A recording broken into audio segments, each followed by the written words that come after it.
माथे को चाटते हुए बोली, अरे रे, कहां से आया रे तू?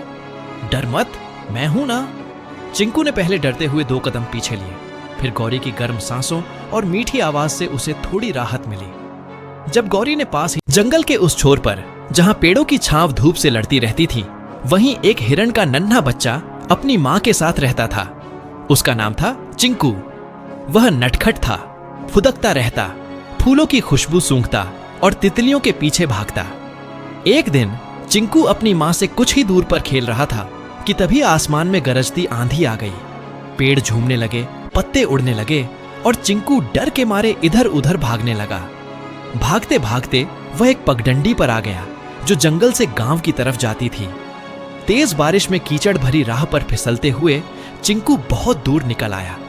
जब बारिश थमी तो चारों ओर अजनबी खेत, कच्चे घर और बकरियों की मिमियाहट थी। चिंकू घबरा गया।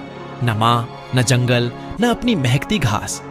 गांव के किनारे एक बाड़े में गौरी नाम की एक बूढ़ी मगर सुंदर गाय रहती थी। उसका रंग सफेद था, आंखों में शांति और स्वभाव में ममता। वह पूरे गांव की दुलारी थी। उसे सब प्यार से गौरी माई बुलाते थे। उस दिन गौरी पेड़ के नीचे बैठी थी कि तभी उसे झाड़ियों से कुछ सरसराहट सुनाई दी और फिर वह देखती है, एक नन्हा, भीगा, कांपता हिरण का बच्चा सामने खड़ा था। उसकी आंखों में डर था और शरीर थर थर कांप रहा था। गौरी धीरे धीरे उठी, उसके पास आई और अपनी लंबी जीभ से उसके रखी अपनी बाल्टी से थोड़ा दूध गिराया तो चिंकू की भूख जाग उठी। वह धीरे धीरे दूध पीने लगा। गौरी ने उसी दिन तय कर लिया, जब तक इसका परिवार न मिले ये मेरा बच्चा है। अब गांव में अजीब नजारा था। एक गाय और उसका हिरण बच्चा। बच्चे मैदान में दौड़ते और चिंकू उनके पीछे पीछे भागता। कभी वह बैलों से टकरा जाता, कभी मुर्गियों के पीछे दौड़ता और कभी किसी किसान की पगड़ी खींच लेता। लोग पहले हैरान हुए, फिर हंसने लगे। गौरी उसे अपने खुरों से नहलाती, अपनी पीठ से मच्छर भगाती और रोज अपने दूध से उसे पेट भराती। चिंकू ने भी गांव को अपनाना शुरू कर दिया। अब वो गौरी के साथ सुबह सुबह मंदिर की घंटियां सुनने जाता, फिर खेतों में भागता और शाम को बाड़े में लौट आता।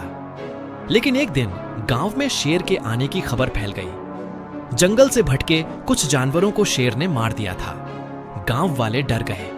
उन्होंने फैसला लिया कि जानवरों को रात में बाड़ों में बंद रखा जाएगा। उसी रात बारिश फिर से आई, लेकिन इस बार गौरी बाड़े में बंद थी और चिंकू गलती से बाहर रह गया। वह बुरी तरह डर गया और भागने लगा। तभी एक झाड़ी में चमकती आंखें दिखाई दी। शेर! चिंकू की सांसें तेज हो गईं। गौरी को जैसे ही पता चला कि चिंकू बाहर है, उसने जोर से रंभाना शुरू किया। उसकी आवाज गांव भर में गूंज उठी। किसान जागे, लाठियां लेकर निकले और टॉर्च की रोशनी में जंगल की ओर दौड़े। एक लड़के ने देखा कि चिंकू शेर से बस कुछ ही दूर है। उसी समय भीड़ ने शोर मचाया और शेर डरकर भाग गया। गौरी की आंखों में आंसू थे। चिंकू भागता हुआ उसके पास आया और उससे लिपट गया। उस दिन के बाद गांव वालों ने चिंकू के लिए एक छोटी झोपड़ी बना दी, गौरी के बगल में। और सबसे खास बात, गांव के स्कूल में बच्चों को अब एक नई कहानी पढ़ाई जाती थी। गाय सिर्फ दूध नहीं देती, कभी कभी ममता से जंगल का बच्चा भी पाल लेती है।